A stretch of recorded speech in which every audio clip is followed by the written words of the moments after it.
इसरो 1962 में जब Indian government द्वारा इंस्कोस्पार का फॉर्मेशन किया गया, तब भारत जो था उन्होंने सोचा कि हम भी अंतरिक्ष में जाएंगे और भारत ने अंतरिक्ष में जाने का निर्णय किया। भारतीय अंतरिक्ष अनुसंधान के बारे में सबसे पहले जो था उन्होंने डॉक्टर विक्रम साराभाई जो है उन्होंने इनको इस पार ने वायुमंडलीय अनुसंधान के लिए तिरुवनंतपुरम में थुम्बा भूमि रेखीय रॉकेट ब्रह्मोत्सक सेंटर टाल्स की स्थापना की थी। सबसे पहले विक्रम साराभाई ने अंतरिक्ष में जाने के लिए उन्होंने टाल्स की स्थापना की थी।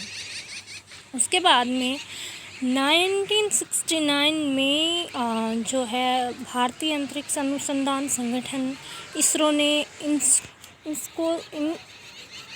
इनको इस पार जो है उसका अधिक्रमण किया और डॉक्टर विक्रम साराभाई जो है उन्होंने अंतरिक्ष के क्षेत्र में अपना महत्वपूर्ण योगदान देते हुए इसका महत्व के बारे में बताते हुए उन्होंने एक एजेंट के रूप में कार्य करते हुए उन्होंने जो थे वो गाइडेंस दी।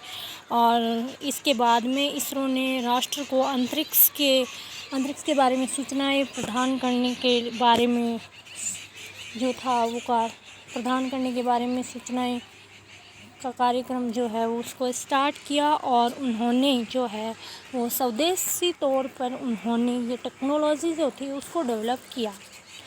इसके बाद में जो था क्या हुआ कि विश्व, अब हम देखें तो हम जो है वो 6 नंबर पे आते हैं, जो अंतरिक्ष स्पेस में जो है वो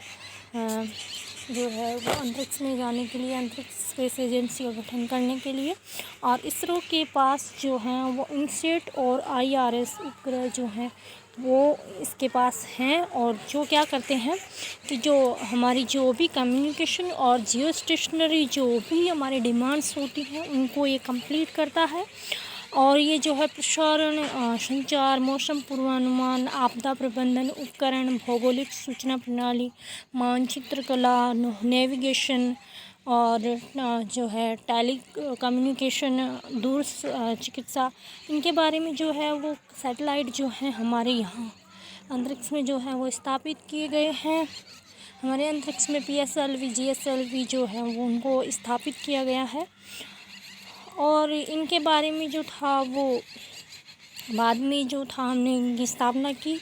और इसके बाद में हम ये कहते हैं कि हर जगह जो है आज स्पेस टेक्नोलॉजी जो है उसका उपयोग किया जा रहा है और स्पेस टेक्नोलॉजी जो है एक अंतरिक्ष में जाने का एक उभरता हुआ क्षेत्र जो है उसके रूप में डेवलप हो रहा है।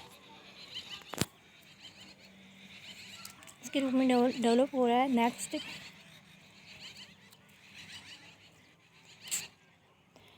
हम ये देखते हैं कि फिर बाद में क्या हुआ कि बाद में जो है इंडिया जो है क्रायोजेनिक इंजन जो है उनको डेवलप किया है। जब 1990 का दशक था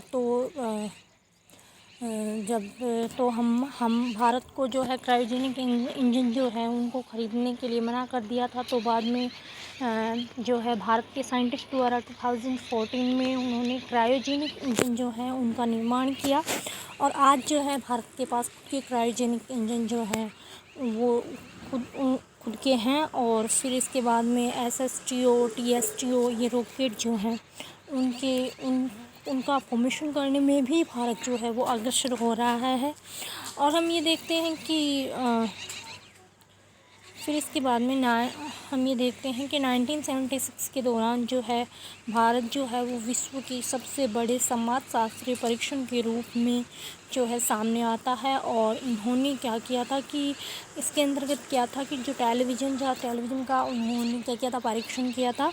और जो उपग्रह अनुदेशनात्मक टेलीविज़न परीक्षण साइट्स का जो किया था, तो उसके बाद में जो है 2400 गाँव जो थे उनमें लगभग अप्रोक्सीमेट 2 लाख लोग जो थे उनको इसका बेनिफिट हुआ था। और इंडिया इसके बाद में जो है STS-6 का प्रयोग करते हुए इसका जो है वो प्रसारण किया गया था। और फिर बाद में जो है 1 वर्ष में प्राथमिक स्कूलों के 50,000 विज्ञान के अध्यापकों को प्रशिक्षित करने का श्रेय जो है इसी साइट्स को जाता है।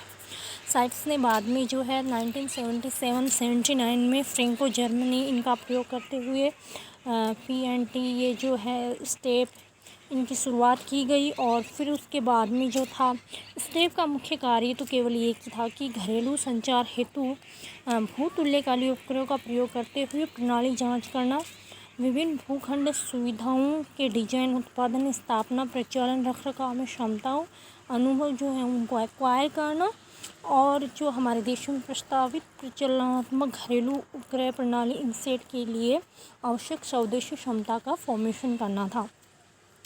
साइट्स के बाद में जो है खेड़ा संचार परियोजना कैसीपी की जो है वो शुरुआत होती है साइट्स के बाद में। और इसने क्या किया कि गुजरात के जो खेड़ा ज़िले हैं उनमें जो है वो स्थानीय विशिष्ट कार्यक्रम प्रसारण के लिए उन्होंने लैबोरेटरी के बतौर उन्होंने काम किया।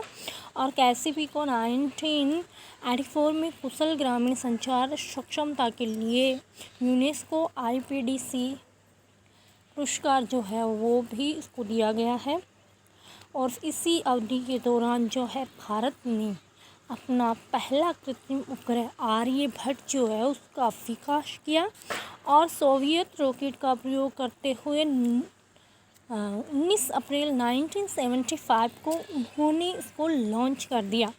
दूसरी हम ये कह सकते हैं कि हमारी जो उपलब्धि थी वो SLEO लो ऑर्बिट कक्षा में 40 किलोग्राम को स्थापित करने वाले प्रथम प्रमोचक रॉकेट SLV-3 का डेवलप करना था, जिसकी पहली उड़ान जो थी वो सक्सेसफुल हुई थी 1980 में।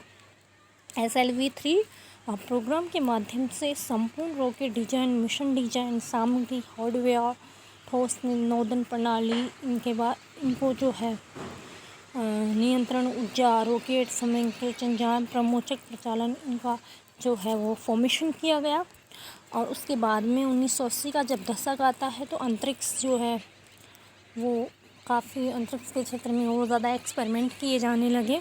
और फिर बाद में जो है कक्षीय में भू प्रणालियों का डिजाइन, इनके बारे में भी जो है क्षमता का प्रदर्शन किया गया। नेक्स्ट हम ये देखते हैं कि फिर जो है हमने जो है भास्कर फर्स्ट और सेकंड जो है ठोस ये इनको हमने लॉन्च किया था। और फिर बाद में जो है एरियन यात्री एप्पल जो है उसका अग्रदूत बनता है। और फिर SLV के विकास में भारत को काफ़ी ज़्यादा मतलब जो छवि है उसको सुधारता है। और फिर बाद में जो है PSLV, GSLV जैसे रॉकेटों का फॉर्मेशन किया जा सका। और 1990 के दशक के दौरान जो है वो हमने क्या किया, इनसेट के माध्यम से संचार, प्रसारण और मौसम विज्ञान के लिए किया गया दूसरे का भारतीय सुदूर संवेदन उपग्रह IRS प्रणाली के लिए और PSLV तथा GSLV का विकास जो है वो इसी चरण की जो है उपलब्धियों में मानी जाती है। नेक्स्ट ये जो है वो 1990 के दशक तक की बातें हैं।